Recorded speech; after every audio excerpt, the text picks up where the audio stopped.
ಇದು ಬೇಸಿಕಲಿ ನಮ್ಮ ಕರುಳಿನ ಒಳಪದರದಿಂದ ಸ್ಟಾರ್ಟ್ ಆಗುತ್ತೆ. ಇದು ತುಂಬ ದೀರ್ಘಕಾಲ ಇಲ್ಲ ತುಂಬ ದಿನ ಸಮಸ್ಯೆಯನ್ನು ಮಾಡುತ್ತೆ. ಕರಳಿಂದ ಎಲ್ಲ ಪದರನ್ನು ಅದನ್ನು ಅಫೆಕ್ಟ್ ಮಾಡ್ಬೋದು. ಅದು ಬ್ರೈನ್ ಆದಮೇಲೆ ಹೈಯೆಸ್ಟ್ ನ್ಯೂರಾನ್ಸ್ ಇರೋದು ನಮ್ಮ ಕರಳಲ್ಲಿ. ತುಂಬ ಸಾರಿ ನಾನು ಜನರ ಮಧ್ಯೆ ಮಾತಾಡಿದಾಗ ಮಕ್ಕಳಲ್ಲೂ ಈ ಥರ ಪ್ರಾಬ್ಲಮ್ ಕಾಣುತ್ತಾ ಅಂತ ಕೇಳ್ತಾರೆ ತುಂಬ ಜನ.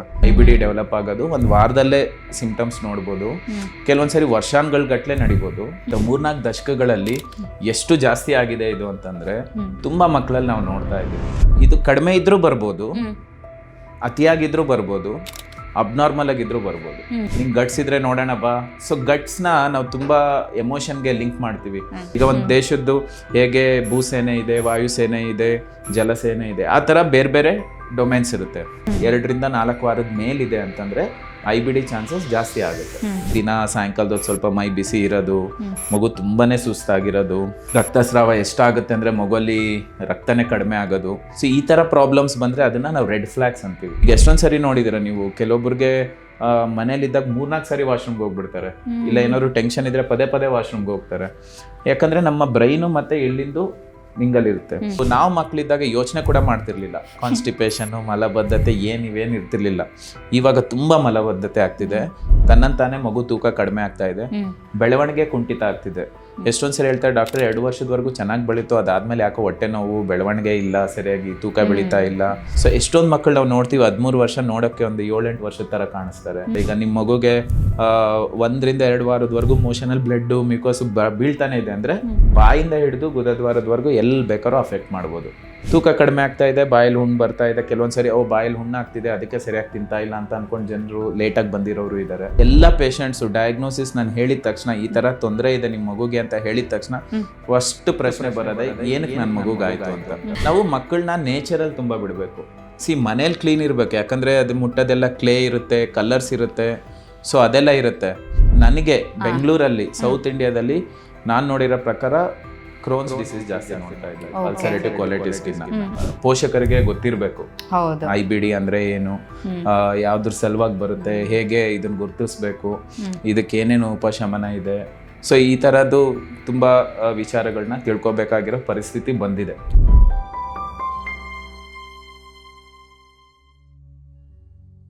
ವಿಜಯ ಕರ್ನಾಟಕ ವೀಕ್ಷಕರಿಗೆ ನಮಸ್ತೆ. ನಾನು ರಕ್ಷಾ ಕೋಟ್ಯಾನ್. ನಮ್ಮ ಕರುಳಿನಲ್ಲೂ ಕೂಡ ಒಂದಿಷ್ಟು ಆರೋಗ್ಯ ಸಮಸ್ಯೆಗಳು ಬರುವಂಥ ಚಾನ್ಸಸ್ ಇದೆ. ಅದರಲ್ಲೂ ಕರುಳಿನಲ್ಲಿ ಬರುವಂಥ ಉರಿಯೂತ, ಇದನ್ನು ನಾವು IBD ಅಂತ ಕರಿತೀವಿ. ತುಂಬ ಜನರಿಗೆ ಏನಪ್ಪ ಇದು IBD ಅಂತ ಅನ್ನಿಸ್ಬೋದು. ಇನ್ನು ಕೆಲವರು IBS ಬಗ್ಗೆ ಕೇಳಿರ್ಬೋದು, ಕೇಳದೇ ಇರುವಂಥ ಚಾನ್ಸಸ್ ಕೂಡ ಇರುತ್ತೆ. ಹಾಗಿದ್ರೆ ಈ IBD ಹಾಗೇನೆ IBS ಇದರ ನಡುವೆ ಇರುವಂಥ ವ್ಯತ್ಯಾಸ ಏನು? ಅದರಲ್ಲೂ ನಾವಿವತ್ತು ಪರ್ಟಿಕ್ಯುಲರ್ ಆಗಿ ಮಾತಾಡ್ತಾ ಇರುವಂಥದ್ದು ಮಕ್ಕಳಲ್ಲಿ ಉಂಟಾಗುವಂಥ IBD. ಯಾಕೆ ಮಕ್ಕಳಲ್ಲಿ ಈ ಒಂದು ಹೊಟ್ಟೆಯ ಸಮಸ್ಯೆ ಅಥವಾ ಕರುಳಿನ ಸಮಸ್ಯೆ ಉಂಟಾಗುತ್ತೆ, ಇದಕ್ಕೆ ಕಾರಣ ಏನು, ಹಾಗೇನೆ ಇದಕ್ಕೆ ಚಿಕಿತ್ಸೆ ಯಾವ ರೀತಿಯಾಗಿರುತ್ತೆ, ಈ ಎಲ್ಲ ವಿಚಾರದ ಬಗ್ಗೆ ಹೆಚ್ಚಿನ ಮಾಹಿತಿನ ತಿಳಿಸ್ಕೊಡೋದಕ್ಕೆ ಇವತ್ತು ನಮ್ಮ ಜೊತೆ ಇದ್ದಾರೆ doctor Nagendra Kumar, senior consultant in paediatric gastro hepatology and liver transplant, rainbow children's hospital, Marathahalli, Hebbal, Bangalore. Doctor, ಕಾರ್ಯಕ್ರಮಕ್ಕೆ ಸ್ವಾಗತ. ಡಾಕ್ಟರ್, ಈಗ IBD ತುಂಬಾ ಜನರಿಗೆ ಹೊಸ ಟರ್ಮ್ ಅಂತ ಅನ್ನಿಸ್ಬೋದು, ಏನಪ್ಪಾ ಇಲ್ಲದೆ ಇರೋ ರೋಗದ ಬಗ್ಗೆ ಎಲ್ಲ ಮಾತಾಡ್ತಾರೆ ಇವರು ಅಂತ. ಆದ್ರೆ ಇದು ಕರುಳಿನಲ್ಲಿ ಉಂಟಾಗುವಂತ ಒಂದು ಆರೋಗ್ಯ ಸಮಸ್ಯೆ ಅಂತ ಇನ್ ಸಿಂಪಲ್ ಆಗಿ ಹೇಳ್ಬೋದು. ಸೊ ಹಾಗಿದ್ರೆ IBD ಅಂತ ಹೇಳಿದ್ರೆ ಏನು, ಜನರಿಗೆ ಅರ್ಥ ಆಗೋ ರೀತಿಯಲ್ಲಿ ತಿಳಿಸ್ಕೊಡೋದಾದ್ರೆ? ಓಕೆ, ಈಗ IBD ಅಂದ್ರೆ ಇನ್ಫ್ಲಮೇಟರಿ ಬೌಲ್ ಡಿಸೀಸ್, ಅಂದ್ರೆ ಕರುಳಿನ ಉರಿಯೂತದ ಸಮಸ್ಯೆ. ಏನಾಗುತ್ತೆ ಅಂದ್ರೆ ನಮ್ಮ ಶರೀರದಲ್ಲಿ ನಮ್ಮ ಇಮ್ಯುನಿಟಿ ಇರುತ್ತೆ, ರೋಗ ನಿರೋಧಕ ಶಕ್ತಿ ಇರುತ್ತೆ, ಅದು ನಾರ್ಮಲ್ ಆಗಿ ವರ್ತಿಸಲ್ವ, ಅದು ಅಸಹಜವಾಗಿ ವರ್ತಿಸುತ್ತೆ. ಅದರಿಂದ ಏನಾಗುತ್ತೆ ಅಂದ್ರೆ ಕರಳಲ್ಲಿ ಊತ ಆಗೋದು, ಕರಳಲ್ಲಿ ಗಾಯ ಆಗೋದು, ಕರಳಲ್ಲಿ ಹುಣ್ಣು, ಆಮೇಲೆ ಬೇರೆ ಬೇರೆ ಥರ ಕರಳಿನ ಸಮಸ್ಯೆ, ಹೊಟ್ಟೆ ನೋವು ಬರೋದು, ಬೆಳವಣಿಗೆ ಕುಂಠಿತ ಆಗೋದು, ಈ ಥರ ಎಲ್ಲ ಸಮಸ್ಯೆ ಕಾಣುತ್ತೆ. ಸೊ ಇದು ಬೇಸಿಕಲಿ ನಮ್ಮ ಕರಳಿನ ಒಳಪದರದಿಂದ ಸ್ಟಾರ್ಟ್ ಆಗುತ್ತೆ ಊತ ಬರೋದು. ಪೂರ್ತಿ ಎಲ್ಲ ಪದರ, ಕರಳಿಂದ ಎಲ್ಲ ಪದರನ್ನು ಅದನ್ನು ಅಫೆಕ್ಟ್ ಮಾಡ್ಬೋದು ಅದು.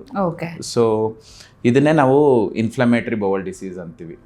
ಸೊ ಇದು ತುಂಬ ದೀರ್ಘಕಾಲ ಇಲ್ಲ ತುಂಬ ದಿನ ಸಮಸ್ಯೆಯನ್ನು ಮಾಡುತ್ತೆ ಮಕ್ಕಳಲ್ಲೂ. ತುಂಬ ಸಾರಿ ನಾನು ಜನರ ಮಧ್ಯೆ ಮಾತಾಡಿದಾಗ ಮಕ್ಕಳಲ್ಲೂ ಈ ಥರ ಪ್ರಾಬ್ಲಮ್ ಕಾಣುತ್ತಾ ಅಂತ ಕೇಳ್ತಾರೆ ತುಂಬ ಜನ. ಆಕ್ಚುಲಿ ಮಕ್ಕಳಲ್ಲಿ ತುಂಬಾನೇ ಇದೆ, ಹೆಚ್ಚಾಗಿ ಕಾಣಿಸ್ತಾ ಇದೆ. ಅಂಡ್ ಈ ನಡುವೆ ತುಂಬಾನೇ ನೋಡ್ತಾ ಇದ್ದೀವಿ ಈ ಪ್ರಾಬ್ಲಮ್ ಕೂಡ. ಸೊ ತುಂಬ ನಮಗೆ ಇವಾಗ ಇದು ಅವೇರ್ನೆಸ್ಸು ತುಂಬ ಇಂಪಾರ್ಟೆಂಟ್ ಇವಾಗ. ಯಾಕಂದರೆ ಪ್ರತಿಯೊಂದು ಪೋಷಕರಿಗೆ ಗೊತ್ತಿರಬೇಕು ಹೌದು IBD ಅಂದರೆ ಏನು, ಯಾವ್ದ್ರ ಸಲುವಾಗಿ ಬರುತ್ತೆ, ಹೇಗೆ ಇದನ್ನು ಗುರುತಿಸ್ಬೇಕು, ಇದಕ್ಕೆ ಏನೇನು ಉಪಶಮನ ಇದೆ. ಸೊ ಈ ಥರದ್ದು ತುಂಬ ವಿಚಾರಗಳನ್ನ ತಿಳ್ಕೊಬೇಕಾಗಿರೋ ಪರಿಸ್ಥಿತಿ ಬಂದಿದೆ. ಓಕೆ, ಸೊ ಬರೀ ಒಂದು ಜ್ವರ, ಕೆಮ್ಮು, ನೆಗಡಿ ಇದ್ರ ಬಗ್ಗೆ ಮಾತ್ರ ಅಲ್ಲ, ಸೊ ಇಂಥದ್ರ ಬಗ್ಗೆ ಕೂಡ ಪೇರೆಂಟ್ಸ್ಗೆ ಅವೇರ್ನೆಸ್ ಇರಬೇಕು. ಡೆಫಿನೆಟ್ಲಿ. ಸೊ ಒಂದು 3-4 ದಶಕಗಳ ಮುಂಚೆ ಈ IBD ಅಂದರೆ ಅಯ್ಯೋ ನಮ್ಮ ದೇಶದಲ್ಲೆಲ್ಲ ಇಲ್ಲ ಬಿಡಪ್ಪ, ಇದೆಲ್ಲ ನಮ್ಮ ದೇಶದಲ್ಲಿ ಬೇದಿ, ವಾಂತಿ, ಹೊಟ್ಟೆ ನೋವು ಇದರಲ್ಲೇ ಆಗೋಯ್ತು.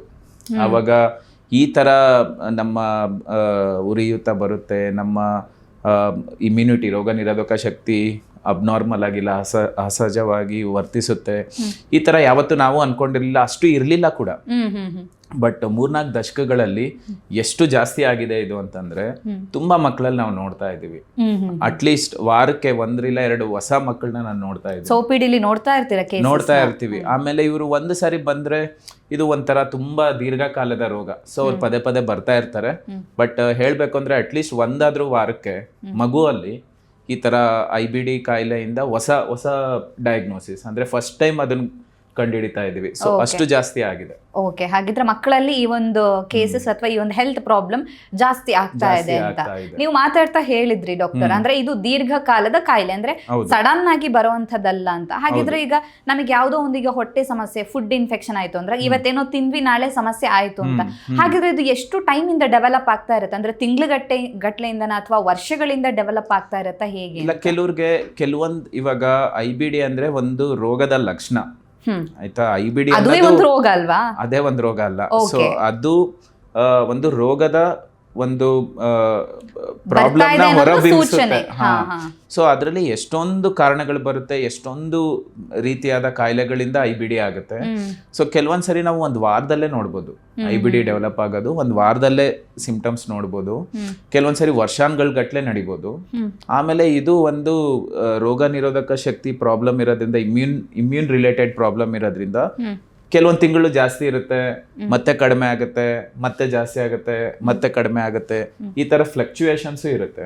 ಹಾಗಾಗಿ ಏನಾಗುತ್ತೆ, ತುಂಬಾ ಸರಿ ಪೋಷಕರಿಗೆ ಅಯ್ಯೋ ಏನೋ ಬಂತು, ಏನೋ ಔಷಧಿ ಕೊಟ್ವಿ, ಸರಿ ಹೋಯ್ತು ಅಂತ ಸುಮ್ಮನೆ ಆಗ್ಬಿಡ್ತಾರೆ. ಬಟ್ ಒಳಗೊಳಗೆ ಕರಳನ್ನ ತಿಂತಾ ಇರುತ್ತೆ ಈ ರೋಗ.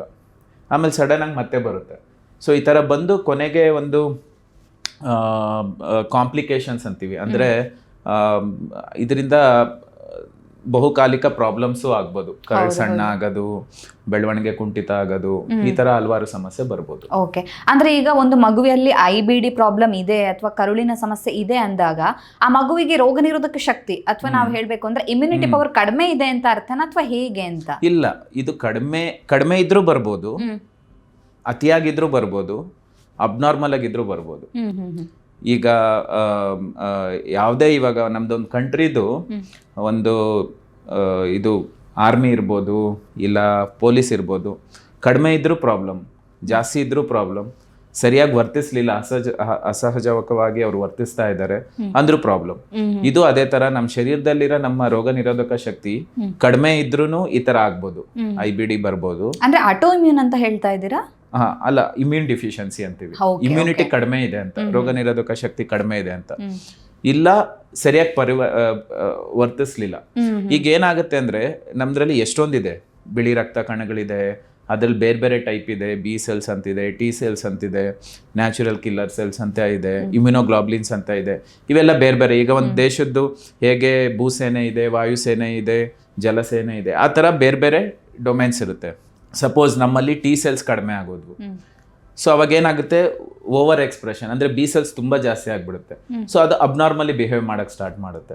ಸೊ ಈ ತರ ಇದು ಬರೀ IBDಗಲ್ಲ, ಯಾವ ಉರಿಯೂತದ ರೋಗ ತಗೊಂಡ್ರು, ಮಂಡಿ ಪ್ರಾಬ್ಲಮ್ ಇರ್ಬೋದು, ಊತ ಬರ್ತಾ ಇರುತ್ತೆ, ಆಟೋ ಇನ್ಫ್ಲಮೇಟರಿ ಡಿಸಾರ್ಡರ್ಸ್ ನೀವು ಹೇಳಿದ್ರಲ್ಲ, autoimmune disorders or autoinflammatory disorders ಅಂತ. ಸೊ ಎಲ್ಲದಕ್ಕೂ ಇದು ಅನ್ವಯಿಸುತ್ತೆ. ಒಂದು ಕಡಿಮೆ ಆದ್ರೆ ಇನ್ನೊಂದು ಜಾಸ್ತಿ ಆಗುತ್ತೆ. ಅದು ಅತಿಯಾಗಿ ಮಾಡೋದ್ರಿಂದ ಅದರಿಂದ ಪ್ರಾಬ್ಲಮ್ ಆಗುತ್ತೆ. ಇಲ್ಲ ಎಲ್ಲ ಕಡಿಮೆ ಆದ್ರೂ ಪ್ರಾಬ್ಲಮ್ ಆಗುತ್ತೆ. ಇಲ್ಲ ಎಲ್ಲ ಜಾಸ್ತಿ ಆದ್ರೂ ಹೈಪರ್ ಇನ್ಫ್ಲಮೇಟರಿ ಸಿಂಡ್ರೋಮ್ಸ್ ಅಂತೀವಿ. ಸೊ ಅದು ಜಾಸ್ತಿ ಆದ್ರೂ ಪ್ರಾಬ್ಲಮ್ ಆಗುತ್ತೆ. ಸೊ ಇವಾಗ ಬೇಸಿಕಲಿ IBD ಅಂದ್ರೆ ನಮ್ಮ ರೋಗ ನಿರೋಧಕ ಶಕ್ತಿಯ ತೊಂದರೆಯಿಂದ ಆಗ ರೋಗ. ಓಕೆ, ಸೊ ಹಾಗಿದ್ರೆ ಇಲ್ಲಿ IBD ಹಾಗೇನೆ IBS ಇದರ ವ್ಯತ್ಯಾಸ ಹೇಗಿರುತ್ತೆ ಅಂತ? IBD ಅಂದರೆ ನಾನು ನಿಮ್ಗೆ ಆಲ್ರೆಡಿ ಹೇಳಿದ್ದೀನಿ, ಹೇಳಿದ್ರಿ. ರೋಗ ನಿರೋಧಕ ಶಕ್ತಿಯ ಅಸಹಜಕ ವರ್ತನೆಯಿಂದ ಆಗುತ್ತೆ ಅಂತ. IBS ಅಂದರೆ ಬೇಸಿಕಲಿ ಅದನ್ನ ನಾವೊಂದು ಗಟ್ ಬ್ರೈನ್ ಆಕ್ಸಿಸ್ ಡಿಸಾರ್ಡರ್ ಅಂತೀವಿ. ಅಂದರೆ ನಮ್ಮ ಮೆದುಳು, ನಾನು ಯಾವಾಗಲೂ ಇದನ್ನ ಹೇಳ್ತಾ ಇರ್ತೀನಿ, ಮೆದುಳು ಒಂದಾದ್ರೆ ಹೊಟ್ಟೆ ಎರಡನೇ ಮೆದುಳು ಅಂತ ಹೇಳ್ತೀನಿ ನಾನು ಯಾವಾಗಲೂ. ಗಟ್ ಇಸ್ ದ ಸೆಕೆಂಡ್ ಬ್ರೈನ್ ಅಂತ ಹೇಳ್ತಾರೆ. ಎಕ್ಸಾಕ್ಟ್ಲಿ. ಸೊ ಇವಾಗ ನಾವು ಗಟ್ ಫೀಲಿಂಗು, ನಿಂಗೆ ಗಟ್ಸ್ ಇದ್ರೆ ನೋಡೋಣ ಬಾ. ಸೊ ಗಟ್ಸ್ನ ನಾವು ತುಂಬ ಎಮೋಷನ್ಗೆ ಲಿಂಕ್ ಮಾಡ್ತೀವಿ. ಈಗ ಹಳೆ ಕನ್ನಡ ಫಿಲಮಲ್ಲಿ ಕರುಳಿನ ಕೂಗು, ಈ ಥರ ಫಿಲಮ್ಗಳು ಬರ್ತಿತ್ತು. ಅಂದರೆ ಕರುಳು ಅನ್ನೋದು ಒಂದು ನಮ್ಮ ಸ್ವಭಾವದ ಮೇಲೂ ಪಾರ್ಟ್ ಆಫ್ ಎಮೋಷನ್ ಆಗುತ್ತೆ ಅದು. ಸೊ ಇವಾಗ ಅದ್ರ ಸಂಬಂಧಪಟ್ಟಿದ್ದು IBS ಅಂತಾರೆ.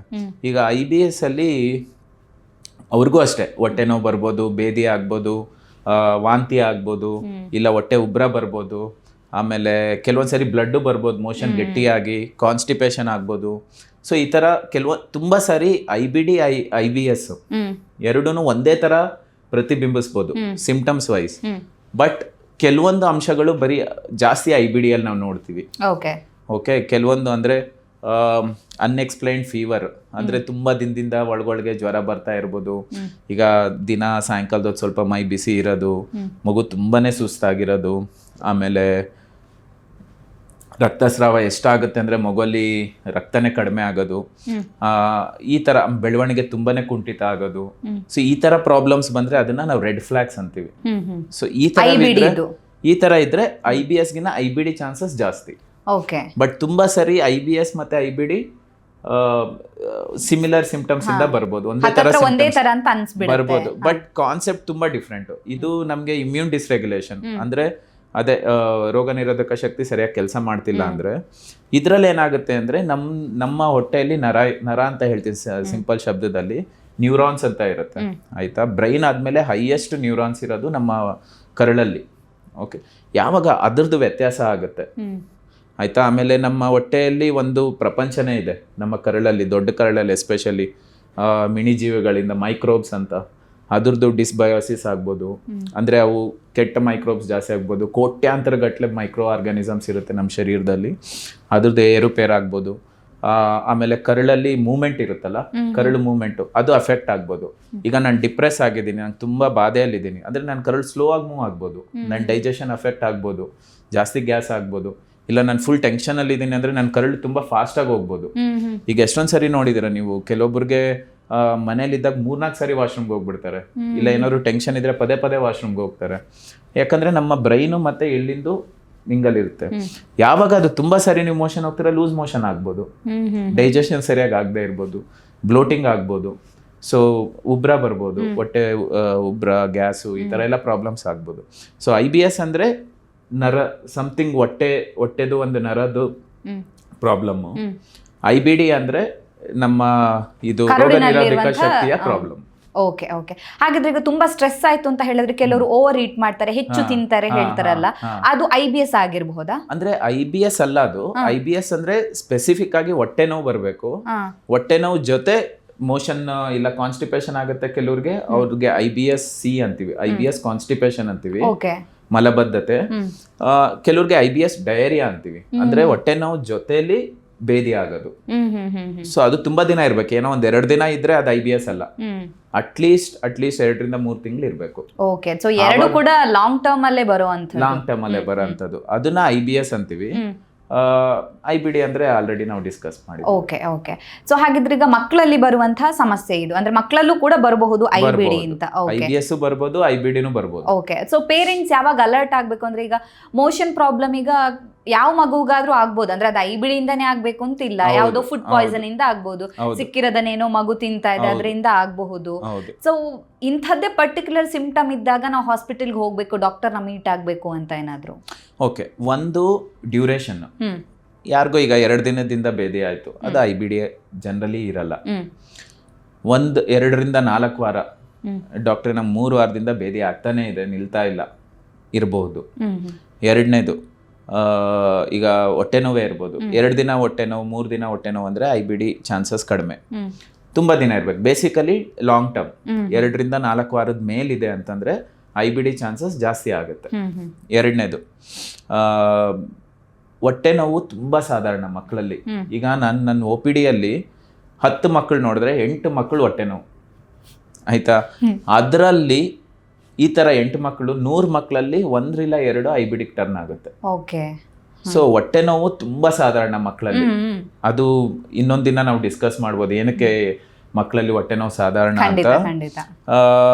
ಆಮೇಲೆ ಮಲಬದ್ಧತೆ ತುಂಬಾ ಕಾಮನ್ ಆಗ್ಬಿಟ್ಟಿದೆ ಇವಾಗ. ಮಲಬದ್ಧತೆ ಎಷ್ಟು ಕಾಮನ್ ಆಗಿದೆ ಅಂದ್ರೆ ಈಗ ನಾನು ಹೇಳಿದ್ನಲ್ಲ 10ರಲ್ಲಿ 8 ಹೊಟ್ಟೆ ನೋವು ಅಂತ, ಅದ್ರಲ್ಲೂ 50% ಅಲ್ಲಿ ಮಲಬದ್ಧತೆ ಆಗುತ್ತೆ. ತುಂಬಾ ಇದೆ ಈಗ ಮಕ್ಕಳಲ್ಲಂತೂ, ತುಂಬಾ ಅಂದ್ರೆ ತುಂಬಾ.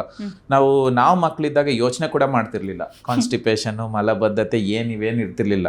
ಇವಾಗ ತುಂಬಾ ಮಲಬದ್ಧತೆ ಆಗ್ತಿದೆ. ಐ ಥಿಂಕ್ ಪೋಷಕರಿಗೆ ಗೊತ್ತಿರ್ಬೋದು, ಯಾವುದೋ ಒಂದು ಸ್ಟೇಜಲ್ಲಿ ಎಲ್ಲ ಮಕ್ಕಳೂ ಮಲಬದ್ಧತೆ ಇದೆ ಇವಾಗಿನ ಕಾಲದಲ್ಲಿ. ಅದಕ್ಕೆ ತುಂಬಾ ಕಾರಣಗಳಿದೆ. ಅದು again we will discuss on some other day. ಮೂರನೇದು ಸರಿಯಾಗಿ ತಿನ್ನಲ್ಲ, ಫಸ್ಸಿ ಈಟಿಂಗ್ ಅಂತೀವಿ. ಸೊ ಊಟ ತಿನ್ನಲ್ಲ, ಬೇರೆವೆಲ್ಲ ತಿಂತವೆ, ಊಟ ಮಾತ್ರ ತಿನ್ನಲ್ಲ. ಈಗ ಆಪ್ಷನ್ಸ್ ಜಾಸ್ತಿ ಅಲ್ವಾ ಮಕ್ಕಳಿಗೆ, ಸೊ ಎಲ್ಲ ಸಿಗೋದ್ರಿಂದ ಊಟ. ಪೇರೆಂಟ್ಸ್ ಇದು ನಾರ್ಮಲ್ ಆಗಿರೋ ಒಂದು ಕಂಪ್ಲೇಂಟ್ ಇರುತ್ತೆ, ನನ್ನ ಮಗು ಬೇರೆದೆಲ್ಲ ತಿನ್ನುತ್ತೆ, ಅನ್ನ ತಿನ್ನಲ್ಲ, ಊಟ ಮಾಡಲ್ಲ, ಬಾಯಲ್ಲೇ ಇಟ್ಕೊಂಡಿರುತ್ತೆ. ಟಿವಿ ತೋರಿಸ್ಬೇಕು, ಮೊಬೈಲ್ ತೋರಿಸ್ಬೇಕು, ಹೊರಗಡೆ ಎತ್ಕೊಂಡು ಹೋಗ್ಬೇಕು, ಸಾಕಾಗ್ಬಿಟ್ಟಿದೆ, ಒಂದ್ಸರಿ ಊಟ ತಿನ್ಸಕ್ 1 ಗಂಟೆ ಆಗುತ್ತೆ ಅಂತಾನು ತುಂಬಾ ಕಂಪ್ಲೇಂಟ್ಸ್ ಬರುತ್ತೆ. ಈಗ IBD ಅಲ್ಲೂ ಬರ್ಬೋದು ಆ ಥರ, ಊಟ ಸರಿಯಾಗಿ ತಿಂತಾ ಇಲ್ಲ ಅಂತ. ಸೊ ಹಾಗಾಗಿ ಅದು ಕೂಡ ಕಾಮನ್ ಕಂಪ್ಲೇಂಟ್ಸು. ಬಟ್ ಈ ಮಧ್ಯದಲ್ಲಿ IBDನ ಹುಡುಕ್ಬೇಕು ಅಂದ್ರೆ ಅದಕ್ಕೆ ಸರಿಯಾದ ಕೆಲವು ಲಕ್ಷಣಗಳಿದೆ. ಒಂದು, ತುಂಬಾ ದಿನದಿಂದ ಇರಬೇಕು ಸಿಂಪ್ಟಮ್ಸು. ಎರಡನೇದು, ತೂಕ ಕಡಿಮೆ ಆದ್ರೆ, ಅಂದ್ರೆ ಬೇಕು ಅಂತ ತೂಕ ಕಡಿಮೆ ಮಾಡೋದು ಬೇರೆ, ಬಟ್ ತನ್ನಂತಾನೆ ಮಗು ತೂಕ ಕಡಿಮೆ ಆಗ್ತಾ ಇದೆ, ಬೆಳವಣಿಗೆ ಕುಂಠಿತ ಆಗ್ತಿದೆ. ಎಷ್ಟೊಂದ್ಸರಿ ಹೇಳ್ತಾರೆ ಡಾಕ್ಟರ್ 2 ವರ್ಷದವರೆಗೂ ಚೆನ್ನಾಗಿ ಬೆಳೀತು, ಅದಾದ್ಮೇಲೆ ಯಾಕೋ ಹೊಟ್ಟೆ ನೋವು, ಬೆಳವಣಿಗೆ ಇಲ್ಲ ಸರಿಯಾಗಿ, ತೂಕ ಬೆಳೀತಾ ಇಲ್ಲ, ಸ್ವಲ್ಪ ಬೆಳ್ಳಗೆ ಕಾಣಿಸ್ತಾ ಇದೆ, ಬ್ಲಡ್ ಕಡಿಮೆ ಆಗಿದೆ, ಅಥವಾ ಮೋಷನಲ್ಲಿ ಪದೇ ಪದೇ ಬ್ಲಡ್ ಹೋಗ್ತಾ ಇದೆ. ಕೆಲವೊಂದ್ಸರಿ ಬ್ಲಡ್ ಜೊತೆ ಮ್ಯೂಕಸ್ ಅಂತೀವಿ, ಗುಣ್ಣೆ ಥರ ಹೋಗುತ್ತೆ, ಆಯಿತಾ. ಸೊ ಅದು ಹೋಗ್ತಾ ಇದೆ. ಆಮೇಲೆ ಸರಿಯಾಗಿ ತಿಂತಾ ಇಲ್ಲ, ಅಥವಾ ತುಂಬ ಸುಸ್ತಾಗ್ತಿದೆ, ಕೆಲವೊಂದ್ಸರಿ ಜಾಯಿಂಟ್ ಪೇನ್ಸ್ ಬರುತ್ತೆ, ಕೀಲ್ಗಳ ನೋವು ಬರುತ್ತೆ, ಕಣ್ಣು ಕೆಲವೊಂದ್ಸರಿ ಕೆಂಪಗಾಗುತ್ತೆ, ಕೆಲವೊಂದ್ಸರಿ ಚರ್ಮದಲ್ಲಿ ಕೆಂಪು ಗುಳ್ಳೆ ಇರುತ್ತೆ. ಈ ಥರವೆಲ್ಲ ಇದ್ದಾಗ IBD ಚಾನ್ಸಸ್ ಜಾಸ್ತಿ. ಜ್ವರ ತುಂಬ ದಿನದಿಂದ ಬರ್ತಿದೆ, ಆಮೇಲೆ ಗಡ್ಡ ಮೀಸೆ ಬರ್ತಾ ಇಲ್ಲ, ಹೆಣ್ಮಕ್ಳಿಗಾದ್ರೆ ರಕ್ತಸ್ರಾವ ಆಗುತ್ತಲ್ಲ, ತಿಂಗಳ ಮೆನ್ಸಸ್, ಅದಾಗ್ತಾ ಇಲ್ಲ. ಸೊ ಅದೆಲ್ಲ ಡಿಲೇ ಆಗಿದೆ. ಸೊ ಎಷ್ಟೊಂದು ಮಕ್ಕಳು ನಾವು ನೋಡ್ತೀವಿ 13 ವರ್ಷ ನೋಡೋಕ್ಕೆ ಒಂದು 7-8 ವರ್ಷದ ತರ ಕಾಣಿಸ್ತಾರೆ. ಸೊ ಈ ತರ ವೆರಿ ಆಬ್ವಿಯಸ್ ಆಗಿ ಕಾಣುತ್ತೆ ಕೆಲವೊಂದ್ಸರಿ ಎಷ್ಟೇ ನಾವು ಅನ್ಕೊಂಡ್ರು ಈ ಜಸ್ಟ್ ಮೈಲ್ಡ್ ಹೊಟ್ಟೆ ನೋವಿಂದ ಬಂದಿರೋರು IBD ಕನ್ವರ್ಟ್ ಆಗಿದ್ದಾರೆ. ಸೊ ಅದಕ್ಕೆ ನಾವು ಟೆಸ್ಟ್ಗಳು ಮತ್ತೆ ಸ್ಪೆಸಿಫಿಕ್ ಇನ್ಪುಟ್ಸ್ ಬೇಕಾಗುತ್ತೆ. ಪಿಡಿಯಾಟ್ರಿಕ್ ಗ್ಯಾಸ್ಟ್ರೋಎಂಟರಾಲಜಿಸ್ಟು ಈ ತರ ಎಕ್ಸ್ಪರ್ಟ್ಸ್ ಇಂದ. But most of the times ಅದೇ ತುಂಬಾ ದಿನದಿಂದ ಜ್ವರ ಇರೋದು, ತೂಕ ಕಡಿಮೆ ಆಗೋದು, ಸರಿಯಾಗಿ ಊಟ ಮಾಡದೇ ಇರೋದು, ಬೆಳವಣಿಗೆ ಆಗ್ತಾ ಇರೋದು, ಈ ಸೆಕೆಂಡ್ರಿ ಸೆಕ್ಷುವಲ್ ಕ್ಯಾರೆಕ್ಟರ್ಸ್ ಅಂತ ಗಡ್ಡ ಮೀಸೆ ಇದೆಲ್ಲ ಸ್ವಲ್ಪ ಲೇಟಾಗಿ ಬರದೇ ಇರೋದು, ಆಮೇಲೆ ಮೋಷನಲ್ಲಿ ಬ್ಲಡ್ ಬೀಳೋದು, ಬೇದಿ ಆಗೋದು ತುಂಬ ದಿನದಿಂದ, ಕಾನ್ಸ್ಟಿಪೇಷನು ಆಗ್ಬೋದು, ಹೊಟ್ಟೆ ತುಂಬ ಉಬ್ರ ಇರೋದು, ಕರಳು ಓಡಾಡ್ದಂಗೆ ಅನ್ಸೋದು. ಸೊ ಈ ತರ ಎಲ್ಲ ಸಮಸ್ಯೆ ಇದೆ ಅಂದ್ರೆ ಮೋಸ್ಟ್ಲಿ ನಾವು ಇನ್ಫ್ಲಮೇಟರಿ ಬೌಲ್ ಡಿಸೀಸ್ ಇರಬಹುದು ಅಂತ ಹಾಸ್ಪಿಟಲ್ ಕರ್ಕೊಂಡ್ ಬರ್ಬೇಕಾಗುತ್ತೆ ಅಂತ. ಓಕೆ, ಈ IBD ಅಲ್ಲಿ ಮಾತಾಡೋದಾದ್ರೆ ಅಲ್ಸರೇಟಿವ್ ಕೊಲೈಟಿಸ್ ಹಾಗೇನೆ ಕ್ರಾನ್ಸ್ ಡಿಸೀಸ್ ಅಂತ ಹೇಳ್ತಾರೆ. ಸೊ ಸ್ವಲ್ಪ ಕೇಳ್ಬೇಕಾದ್ರೆ ಹೊಸ ವರ್ಡ್ ಅಂತ ಅನ್ಸ್ಬಿಡುತ್ತೆ. ಸೊ ಏನಿದು ಡಾಕ್ಟರ್? ಏನಿಲ್ಲ, ಇದು ಶಾರ್ಟ್ ಆಗಿ ಹೇಳ್ಬೇಕು ಅಂದ್ರೆ IBD ನಾನು ನಿಮ್ಗೆ ಹೇಳಿದ್ನಲ್ಲ, ಒಂದು ರೋಗದ ಎಕ್ಸ್ಪ್ರೆಷನ್, ಒಂದು ರೋಗ ಹೇಗೆ ನಮ್ಗೆ ತೋರಿಸುತ್ತೆ ಅಂತ. ಈಗ ಕೋವಿಡ್ ಅಲ್ಲಿ ಕೆಲವ್ರಿಗೆ ಜ್ವರ ಬರ್ತಿತ್ತು, ಕೆಲವ್ರಿಗೆ ಬರೀ ಮೈಕೈ ನೋವು ಬರ್ತಿತ್ತು, ಕೆಲವ್ರಿಗೆ ಲಂಗ್ಸೇ ಕಂಪ್ಲೀಟ್ಲಿ ಡ್ಯಾಮೇಜ್ ಆಗ್ಬಿಡ್ತಿತ್ತು, ಕೆಲವ್ರು ವೆಂಟಿಲೇಟರಲ್ಲಿ ಹೋಗ್ತಿದ್ರಲ್ಲ, ಇದು ಅದೇ ಥರ. ಸೊ ಇವಾಗ ಅಲ್ಸರೇಟಿವ್ ಕೊಲೈಟಿಸ್ ಅಂದರೆ ಹೆಸರು ಹೇಳ್ದಂಗೆ, ಕೊಲೈಟಿಸ್ ಅಂದರೆ ದೊಡ್ಡ ಕರಳು. ಇದು ರೋಗ ಬರೀ ದೊಡ್ಡ ಕರಳಿಗೆ ಮಾತ್ರ ಸೀಮಿತ ಆಗಿರುತ್ತೆ. ಸೊ ಇದರಲ್ಲಿ ಮೋಸ್ಟ್ 90% ಭಾಗ ಇಲ್ಲ 95% ಭಾಗ ಬೇದಿ, ಆಮ್ಶಂಕೆ ಬೇದಿ ಥರ ಬರ್ತಾರೆ, ಬ್ಲಡ್ ಮತ್ತು ಮ್ಯೂಕಸ್ ಇನ್ ಸ್ಟೂಲ್ಸ್. ಸೊ ಅದು ತುಂಬ ದಿನದಿಂದ ಬರ್ತಾ ಇದೆ. ಈಗ ನಿಮ್ಮ ಮಗುಗೆ 1 ರಿಂದ 2 ವಾರದವರೆಗೂ ಮೋಷನಲ್ ಬ್ಲಡ್ ಮ್ಯೂಕಸ್ ಬೀಳ್ತಾನೆ ಇದೆ ಅಂದ್ರೆ ಅಲ್ಸರೇಟಿವ್ ಕೊಲೈಟಿಸ್ ಇರ್ಬೋದು. ಇದು ಬರೀ ದೊಡ್ಡ ಕರಳನ್ನ ಅಫೆಕ್ಟ್ ಮಾಡೋದ್ರಿಂದ ಬೆಳವಣಿಗೆಗೆ ಅಷ್ಟು ಅಫೆಕ್ಟ್ ಮಾಡಲ್ಲ. ಅಂದ್ರೆ ಮಗು ಇದು ನಾರ್ಮಲ್ ಗ್ರೋತೆ ಇರುತ್ತೆ, ಅಷ್ಟು ಅಫೆಕ್ಟ್ ಮಾಡಲ್ಲ, ಅಷ್ಟೊಂದು ವಿಸಿಬಲ್ ಆಗಿ ಗೊತ್ತಾಗಲ್ಲ. ಬಟ್ ಬ್ಲಡ್ ಕಡಿಮೆ ಆಗ್ಬೋದು ಶರೀರದಲ್ಲಿ. ಸೊ ಬಟ್ ಬೆಳವಣಿಗೆ ಅಷ್ಟು ಕುಂಠಿತ ಆಗಲ್ಲ. ಹೊಟ್ಟೆ ನೋವು ಬರ್ಬೋದು, ಬಟ್ ಅಷ್ಟೊಂದು ಬರಲ್ಲ. ಬಟ್ ಕ್ರೋನ್ಸ್ ಡಿಸೀಸ್ ಅಂತ ಇನ್ನೊಂದು ರೋಗ ಇದೆಯಲ್ಲ, ಅದು ಬಾಯಿಂದ ಹಿಡಿದು ಗುದದ್ವಾರದವರೆಗೂ ಎಲ್ಲಿ ಬೇಕಾದ್ರೂ ಅಫೆಕ್ಟ್ ಮಾಡ್ಬೋದು. ಬಾಯಲ್ಲಿ ಪದೇ ಪದೇ ಹುಣ್ಣು ಬರ್ಬೋದು, ಆಯ್ತಾ, ಸರಿಯಾಗಿ ತಿಂತಾ ಇಲ್ಲ, ತೂಕ ಕಡಿಮೆ ಆಗ್ತಾ ಇದೆ, ಬಾಯಲ್ಲಿ ಹುಣ್ಣು ಬರ್ತಾ ಇದೆ, ಕೆಲವೊಂದ್ಸರಿ ಬಾಯಲ್ಲಿ ಹುಣ್ಣು ಆಗ್ತಿದೆ ಅದಕ್ಕೆ ಸರಿಯಾಗಿ ತಿಂತಾ ಇಲ್ಲ ಅಂತ ಅನ್ಕೊಂಡು ಜನರು ಲೇಟಾಗಿ ಬಂದಿರೋರು ಇದ್ದಾರೆ. ಸೊ ಆಮೇಲೆ ಹೊಟ್ಟೆ ನೋವು, ದೀರ್ಘಕಾಲದಲ್ಲಿ ಹೊಟ್ಟೆ ನೋವು, ಜ್ವರ ಬರ್ತಾ ಇರೋದು, ತೂಕ ಕಡಿಮೆ ಆಗೋದು, ಬೆಳವಣಿಗೆ ಆಗದೆ ಇರೋದು, ಕೆಲವೊಂದ್ಸರಿ ಬ್ಲಡ್ ಅಂಡ್ ಮ್ಯೂಕಸ್ ಬರ್ಬೋದು, ಅದರಲ್ಲೂ ಆಮಶಂಕೆ ಭೇದಿ ತರ ಆಗ್ಬೋದು. ಸೊ ಆಕ್ಚುಲಿ ಕ್ರೋನ್ಸ್ ಡಿಸೀಸ್ ಅಲ್ಲಿ ತುಂಬಾ ಲಕ್ಷಣಗಳು ಜಾಸ್ತಿ ಕಂಪೇರ್ ಟು ಅಲ್ಸರೇಟಿವ್ ಕೋಲೈಟಿಸ್. ಅಲ್ಸರೇಟಿವ್ ಕೋಲೈಟಿಸ್ ಅಲ್ಲಿ ಜಾಸ್ತಿ ಭೇದಿ, ಬ್ಲಡ್ ಆಮಶಂಕೆ ಭೇದಿ ತರ ಬರ್ತಾರೆ, ಬ್ಲಡ್ ಕಡಿಮೆ ಆಗುತ್ತೆ, ಸ್ವಲ್ಪ ಸುಸ್ತಾಗ್ತಾರೆ, ಪದೇ ಪದೇ ಮೋಷನ್ 10 ಸಾರಿ 15 ಸಾರಿನೂ ಮೋಷನ್ಗೆ ಹೋಗ್ತಾರೆ. ಕ್ರೋನ್ಸ್ ಅಲ್ಲಿ ಮೋರ್ ಆಫ್ ಲೈಕ್ ಅದೇ ಬೆಳವಣಿಗೆ ಆಗಲ್ಲ, ಜ್ವರ ಬರ್ತಾ ಇದೆ, ಹೊಟ್ಟೆ ನೋವು ಬರ್ತಾ ಇದೆ, ಬಾಯಲ್ಲಿ ಹುಣ್ಣಾಗ್ತಾ ಇದೆ, ಮೋಷನ್ ಜಾಗದಲ್ಲಿ ಕೆಲವೊಂದ್ಸರಿ ಸೀಳಿರುತ್ತೆ, ಇಲ್ಲ ಕೆಲವೊಂದ್ಸರಿ ಸಣ್ಣದಾಗಿ ಬೆಳ್ಕೊಂಡಿರುತ್ತೆ. ಎಷ್ಟೊಂದು ಮಕ್ಳಿಗೆ ನಾವು ನೋಡಿದೀವಿ, ಕೆಲವೊಂದ್ಸರಿ ಅದು ಹೋಲ್ನ ಮಾಡಿಬಿಟ್ಟು ಪಸ್ಸೆಲ್ಲ ಬರ್ತಾ ಇರುತ್ತೆ, ಕರಳಿಂದ ಸ್ಕಿನ್ಗೆ ಹೋಲ್ ಒಂದು ಟ್ರ್ಯಾಕ್ ಆಗಿಬಿಡುತ್ತೆ, ಸುರಂಗ ಮಾರ್ಗ ಮಾಡ್ದಂಗೆ. ಸೊ ಆ ಥರ. ಸೊ ಕ್ರೋನ್ಸಲ್ಲಿ ತುಂಬ, ಯಾಕಂದರೆ ಕ್ರೋನ್ಸಲ್ಲಿ ಇದು ಅಲ್ಸರೇಟಿವ್ ಕೋಲೈಟಿಸ್ ಅಲ್ಲಿ ಬರೀ ಕರುಳಿನ ಒಳಪದರ ಮಾತ್ರ ಅಫೆಕ್ಟ್ ಆಗುತ್ತೆ. ಇದರಲ್ಲಿ ಕರುಳಿನ ಒಳಪದರದಿಂದ ಶುರುವಾಗಿ ಅದ್ರ ನೆಕ್ಸ್ಟು ಮಸಲ್ ಲೇಯರ್ ಅಂತೀವಿ, ಅದಕ್ಕೆ ಬರುತ್ತೆ. ಆಮೇಲೆ ಫುಲ್ಲು ಥ್ರೂ ಅಂಡ್ ಥ್ರೂ ಕರುಳನ್ನ ಅಫೆಕ್ಟ್ ಮಾಡ್ಬೋದು. ಅಂದ್ರೆ ಸ್ಮಾಲ್ ಇಂಟೆಸ್ಟೈನ್ ಅಫೆಕ್ಟ್ ಆಗಿರುತ್ತಾ? ಎಲ್ಲ ಅದೇ ಹೇಳಿದ್ನಲ್ಲ, ಬಾಯಿಂದ ಗುದದ್ವಾರದವರೆಗೆ ಎಲ್ಲಿ ಬೇಕಾದ್ರೂ ಅಫೆಕ್ಟ್ ಆಗ್ಬೋದು. ಹೊಟ್ಟೆ, ಅನ್ನನಾಳ, ಸಣ್ಣ ಕರಳು, ದೊಡ್ಡ ಕರಳು, ಗುದದ್ವಾರ, ಏನ್ ಬೇಕಾದ್ರೂ ಅಫೆಕ್ಟ್ ಆಗ್ಬೋದು. ಓಕೆ, ಮೋಸ್ಟ್ ಕಾಮನ್ ಆಗಿ ಎರಡರಲ್ಲಿ ಯಾವ್ದು ಬರುತ್ತೆ ಅಂತ? ನನಗೆ ಬೆಂಗಳೂರಲ್ಲಿ, ಸೌತ್ ಇಂಡಿಯಾದಲ್ಲಿ ನಾನು ನೋಡಿರೋ ಪ್ರಕಾರ ಕ್ರೋನ್ಸ್ ಡಿಸೀಸ್ ಜಾಸ್ತಿ ನೋಡ್ತಾ ಇದೀವಿ ಅಲ್ಸರೇಟಿವ್ ಕೋಲೈಟಿಸ್ಗಿನ್ನ. ಬಟ್ ಕೆಲವೊಂದು ಈಗ ನಾರ್ತ್ ಇಂಡಿಯಾದಲ್ಲಿ ಸ್ವಲ್ಪ ದಿನ ಇದ್ದೆ, ಅದರಲ್ಲಿ ಆಲ್ಮೋಸ್ಟ್ ಲೈಕ್ 50-50% ಇತ್ತು. ಬಟ್ ಇಲ್ಲಿ ನನ್ನ ಎಕ್ಸ್ಪೀರಿಯನ್ಸ್ ಪ್ರಕಾರ 70 to 80% ಕ್ರೋನ್ಸ್ ಡಿಸೀಸ್. ಓಕೆ, ಹಾಗಿದ್ರೆ ನೀವು ಲಕ್ಷಣಗಳ ಬಗ್ಗೆ ಹೇಳಿದ್ರಿ ಡಾಕ್ಟರ್, ಇದು ಬರೋದಕ್ಕೆ ಕಾರಣ ಏನು ಅನ್ನುವ ಒಂದು ಪ್ರಶ್ನೆ ಬರುತ್ತೆ. ಸೊ ಹಾಗಿದ್ರೆ ಮಕ್ಕಳಲ್ಲಿ ಈ ಒಂದು IBD ಉಂಟಾಗೋದಕ್ಕೆ ಮುಖ್ಯ ಕಾರಣ ಏನು ಅಂತ? ಕರೆಕ್ಟ್, ಇದು ತುಂಬಾ ಇಂಪಾರ್ಟೆಂಟ್ ಪ್ರಶ್ನೆ. ಬಿಕಾಸ್ ಎಲ್ಲ ಪೇಷಂಟ್ಸು ಡಯಾಗ್ನೋಸಿಸ್ ನಾನು ಹೇಳಿದ ತಕ್ಷಣ ಈ ಥರ ತೊಂದರೆ ಇದೆ ನಿಮ್ಮ ಮಗುಗೆ ಅಂತ ಹೇಳಿದ ತಕ್ಷಣ ಫಸ್ಟ್ ಪ್ರಶ್ನೆ ಬರೋದೆ ಏನಕ್ಕೆ ನನ್ನ ಮಗುಗಾಯ್ತು ಅಂತ. ಸೊ ಇವಾಗ IBD ಅಲ್ಲಿ ನಾನು 2 ಟೈಪ್ ಹೇಳಿದ್ದು, ಇನ್ನ 2 ಟೈಪ್ ಇದೆ. ಒಂದು ಇಂಡಿಟರ್ಮಿನೇಟ್, ಅಂದ್ರೆ ಇವೆರಡರ ಮಧ್ಯದಲ್ಲಿ ಇರುತ್ತೆ. 4ನೇದು ಬಂದ್ಬಿಟ್ಟು ಮೋನೋಜೆನಿಕ್ IBDs ಅಂತೀವಿ, ಇಲ್ಲ ವೆರಿ ಅರ್ಲಿ ಆನ್ಸೆಟ್ IBD. ಅಂದ್ರೆ ಈಗ ನಿಮ್ಗೆ ಗೊತ್ತಾ, 2 ತಿಂಗಳ ಮಗುವಲ್ಲಿ ಕೂಡ ನಾವು ನೋಡಿದೀವಿ IBD. ಅಷ್ಟು ಸಣ್ಣ ಮಗುಗೆ 2 ತಿಂಗಳು, 6 ತಿಂಗಳು, 10 ತಿಂಗಳು, 1 ವರ್ಷ. ಸೊ ಮುಂಚೆ ಏನ್ ಅನ್ಕೊಂತಾ ಇದ್ರು ಅಂದ್ರೆ IBD ಅಂದ್ರೆ ದೊಡ್ಡವ್ರಿಗೆ ಇಲ್ಲ ದೊಡ್ಡ ಮಕ್ಕಳಿಗೆ ಆಗೋದು. ಹುಟ್ಟಿದ ಅಂದ್ರೆ 2-3 ತಿಂಗಳ ಮಗು ಕೂಡ IBD ನೋಡಿದೀವಿ. ಸೊ ಇದನ್ನ very early onset inflammatory bowl disease ಅಂತೀವಿ, ಅಂದ್ರೆ ತುಂಬಾ ಬೇಗ ಬಂದಿರೋದು, ತುಂಬಾ ಎಳೆ ವಯಸ್ಸಲ್ಲಿ ಬಂದಿರೋ IBD ಅಂತ. ಇದರದ್ದು ಸ್ಪೆಷಾಲಿಟಿ ಏನು ಅಂದರೆ, ಎಷ್ಟೊಂದು ಸರಿ ಇದರಲ್ಲಿ ಜೆನೆಟಿಕ್ ಮ್ಯೂಟೇಷನ್ಸ್ ಇರುತ್ತೆ. ನಮ್ಮ ಜೀನ್ಸ್ ಇರುತ್ತಲ್ಲ, ಅದು ಇಮ್ಯುನಿಟಿ ರಿಲೇಟೆಡ್ ಜೀನ್ಸ್ ಇರುತ್ತೆ ನಮ್ಮ ಬಾಡಿಯಲ್ಲಿ. ಈಗ ನಾವು ಯಾವ ಕಲರ್ ಇದ್ದೀವಿ, ಯಾವ ಸೈಜ್ ಇದ್ದೀವಿ, ಏನು ಶೇಪ್ ಇದ್ದೀವಿ, ನಾವು ಹೆಂಗೆ ಮಾತಾಡ್ತೀವಿ, ಎಲ್ಲ ಜೀನ್ಸಲ್ಲಿ ಸ್ಟೋರ್ ಆಗಿರುತ್ತೆ. ಸೊ ಆ ಜೀನ್ಸಲ್ಲಿ ಪ್ರಾಬ್ಲಮ್ ಇದೆ, ಮ್ಯೂಟೇಷನ್ಸ್ ಇದೆ ಅಂತೀವಿ. ಅಂದರೆ ಆ ಜೀನ್ಸ್ ಪ್ರಾಬ್ಲಮ್ ಆಗಿದೆ ಅಂದರೆ ಆ ಸ್ಪೆಸಿಫಿಕ್ ಇಮ್ಯುನಿಟಿ ಪಾತ್ವೇ ಎಫೆಕ್ಟ್ ಆಗುತ್ತೆ. ಸೊ ಅದರಿಂದ ಏನಾಗುತ್ತೆ ಅಂದರೆ ಅದು ಸರಿಯಾಗಿ ಕೆಲಸ ಮಾಡಲ್ಲ, ಇಲ್ಲ ಅತಿಯಾಗಿ ಕೆಲಸ ಮಾಡುತ್ತೆ. ಸೊ ಅದರಿಂದ ಏನಾಗುತ್ತೆ, ಕರಳು ಅಫೆಕ್ಟ್ ಆಗುತ್ತೆ. ಎಷ್ಟೊಂದು ಸರಿ ಕರಳು ಒಂದೇ ಅಲ್ಲ, ಶರೀರದಲ್ಲಿ ಬೇರೆ ಬೇರೆ ಎಫೆಕ್ಟ್ ಆಗುತ್ತೆ, ಬಟ್ ಕರಳು ಎಲ್ಲದಕ್ಕಿಂತ ಜಾಸ್ತಿ ಎಫೆಕ್ಟ್ ಆಗುತ್ತೆ. ಸೊ ಅದು ಒಂದು ಕಾರಣ, ಅಂದ್ರೆ ಜೆನೆಟಿಕ್ಸ್, ಮೋನೋಜೆನಿಕ್ IBD ಅಂತ. 2ನೇದು ಬಂದ್ಬಿಟ್ಟು ಅರ್ಬನೈಸೇಷನ್, ಅಂದ್ರೆ ತುಂಬಾ ನಗರೀಕರಣ, ಆಮೇಲೆ ಅನ್ಹೆಲ್ದಿ ಫುಡ್ಸ್, ತುಂಬ ಜಂಕ್ ಫುಡ್ಸ್ ಇವಾಗ ತುಂಬ ಅಕ್ಸೆಸ್ ಇದೆ. ಈ ಪ್ರೊಸೆಸ್ಡ್ ಫುಡ್ಸು, ಅದೇನು ಫ್ರೋಝನ್ ಫುಡ್ಸು. ಸೊ ಇದರಲ್ಲೆಲ್ಲ ತುಂಬ ಪ್ರಿಸರ್ವೇಟಿವ್ಸ್ ಆ್ಯಡ್ ಮಾಡಿರ್ತಾರೆ, ಸೊ ತುಂಬ ಕೆಮಿಕಲ್ಸ್ ಆ್ಯಡ್ ಮಾಡಿರ್ತಾರೆ. ಸೊ ಅದನ್ನು ತಿನ್ನೋದ್ರಿಂದ ಬರುತ್ತೆ. 3ನೇದು ಊಟದ ವೈವಿಧ್ಯತೆ ಕಡಿಮೆ. ಈಗ ತುಂಬ ಮಕ್ಕಳು ಫಸಿ ಈಟಿಂಗು, ಬರೀ ಒಂದೆಷ್ಟು ಅನ್ನ ತಿಂತಾರೆ, ಯಾಕಂದರೆ ಅದು ನುಂಗ್ಬಿಡ್ಬೋದಲ್ಲ, ಅಗಿಯೋ ಕೆಲಸ ಇರಲ್ಲ, ಏನೂ ಇರಲ್ಲ. ಸೊ ಅದು ಮತ್ತು ತುಂಬ ಈ ಬಿಸ್ಕೆಟ್ಸು, ಚಾಕ್ಲೇಟ್ಸು ಇದೆಲ್ಲ ತಿನ್ನೋದ್ರಿಂದ ಏನಾಗುತ್ತೆ, ಕರಳಲ್ಲಿ ನಾನು ಹೇಳಿದ್ನಲ್ಲ ನಿಮಗೆ, ಒಂದು ಪ್ರಪಂಚನೇ ಇದೆ ನಮ್ಮ ದೊಡ್ಡ ಕರಳಲ್ಲಿ, ಮೈಕ್ರೋ ಆರ್ಗಾನಿಸಮ್. ಅವು ತುಂಬ ಇಂಪಾರ್ಟೆಂಟು ನಮ್ಮ ಇಮ್ಯೂನ್ ರೆಗ್ಯುಲೇಟ್ ಮಾಡೋಕ್ಕೆ. ನಮ್ಮ ಕರಳಿನ ಇಮ್ಯುನಿಟಿ ಇರುತ್ತಲ್ಲ, ರೋಗ ನಿರೋಧಕ ಶಕ್ತಿ, ಅದನ್ನ ರೆಗ್ಯುಲೇಟ್ ಮಾಡೋಕ್ಕೆ ಅದೆಲ್ಲ ಪ್ರಾಬ್ಲಮ್ ಆಗುತ್ತೆ. ಸೊ ಅದರಿಂದನೂ IBD ಬರ್ಬೋದು. 4ನೇದು ತುಂಬ ಕ್ಲೀನ್ ಅಂದರೆ ಹೆಂಗೆ ಅಂದರೆ, ಬರೀ ಕಾಲಲ್ಲಿ ಸ್ವಲ್ಪನೂ ಓಡಾಡಲ್ಲ, ಇಲ್ಲ ಈಗ ಅಂದ್ರೆ ನೇಚರ್ ಮಗುನ ಹತ್ರ ಇರಲ್ಲ, ಓವರ್ ಪ್ರೊಟೆಕ್ಟ್ ಮಾಡಿ ಓವರ್ ಹೈಜೀನ್ ಮಾಡೋದು, ಓವರ್ ಹೈಜೀನ್ ಮಾಡೋದು, ಎಲ್ಲದಕ್ಕೂ ಹ್ಯಾಂಡ್ ಸ್ಯಾನಿಟೈಸರ್ ಹಾಕೋದು. ಅಫ್ಕೋರ್ಸ್ ನಾನು ಇದನ್ನ ಹೇಳ್ತೀನಿ, ಸಿಟಿಯಲ್ಲಿ ಮೇ ಬಿ ಈ ತರ ಕಂಡೀಷನ್ಸ್ ಜಾಸ್ತಿ ಇರಬಹುದು. ಹೈಜೀನ್ ಹೊರಗಡೆ ಹೋದ್ರೆ ಥಂಡಿ ಆಗತ್ತೆ ಮಗುಗೆ, ಸಾಕ್ಸ್ ಹಾಕದೆ ಇರೋ ದಿನಾನೇ ಇಲ್ಲ. ಹೌದು ಹೌದು, ನಾವು ಮಕ್ಕಳನ್ನ ನೇಚರಲ್ಲಿ ತುಂಬಾ ಬಿಡಬೇಕು. ಮನೇಲಿ ಕ್ಲೀನ್ ಇರಬೇಕು, ಯಾಕಂದ್ರೆ ಅದು ಮುಟ್ಟೋದೆಲ್ಲ ಕ್ಲೇ ಇರುತ್ತೆ, ಕಲರ್ಸ್ ಇರುತ್ತೆ, ಸೊ ಅದೆಲ್ಲ ಇರುತ್ತೆ.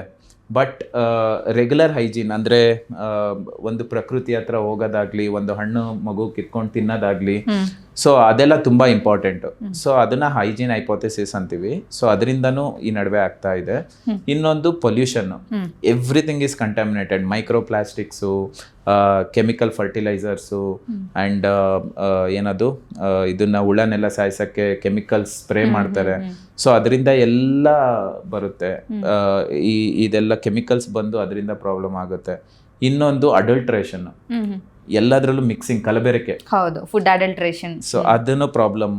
ಸೊ ಹೀಗಾಗಿ ಮಲ್ಟಿಪಲ್ ರೀಸನ್ಸ್ IBD ಬರ್ಲಿಕ್ಕೆ. ಓಕೆ, ಒಟ್ನಲ್ಲಿ ನಮ್ಮ ಆಹಾರ, ಟೋಟಲ್ ಲೈಫ್ ಸ್ಟೈಲ್ ಅಥವಾ ಜೀವನ ಶೈಲಿ ಕೂಡ ಕಾರಣ. ಆಮೇಲೆ ಹೌದು, ಜೀವನ ಶೈಲಿಯಲ್ಲೂ ಅಷ್ಟೇ. ಈಗ ಲೇಟಾಗಿ ಮಲ್ಗೋದು, ಸರಿಯಾಗಿ ಟೈಮ್ ಸರಿಯಾಗಿ ತಿಂದೇ ಇರೋದು, ಎಕ್ಸೆಸಿವ್ ಸ್ಕ್ರೀನ್ ನೋಡೋದು, ಸೊ ಅದರಿಂದನೂ ನಮ್ ಗಟ್ ಹೆಲ್ತ್ ಅಫೆಕ್ಟ್ ಆಗುತ್ತೆ. ಸೊ ಇದೆಲ್ಲ ಕಾರಣಗಳಿಂದ IBD ಬರುತ್ತೆ. Okay, thank you sir, thank you so much ನಮ್ಮ ಇವತ್ತಿನ ಕಾರ್ಯಕ್ರಮದಲ್ಲಿ.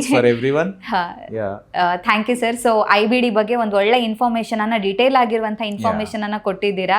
ಸೊ ಹೇಗೆ ಕರುಳಿನ ಸಮಸ್ಯೆ ಒಂದು ಮಗುವಿನ ಇಡೀ ಅಂದ್ರೆ ಕ್ವಾಲಿಟಿ ಆಫ್ ಲೈಫ್ ಅನ್ನ ಡಿಕ್ರೀಸ್ ಮಾಡುತ್ತೆ, ಸೊ ಮೆಂಟಲಿ ಯಾವ ರೀತಿಯಾಗಿ ಪ್ರಾಬ್ಲಮ್ಸ್ ಅನ್ನ ಉಂಟು ಮಾಡಬಹುದು, ಸೊ ಇದಕ್ಕೆ ಇರುವಂತಹ ಟ್ರೀಟ್ಮೆಂಟ್ ಆಪ್ಷನ್ಸ್ ಏನು, ಸೊ ಎಲ್ಲದ್ರ ಬಗ್ಗೆ ಒಂದು ಮಾಹಿತಿನ ಕೊಟ್ಟಿದ್ದೀರಾ. Thank you sir.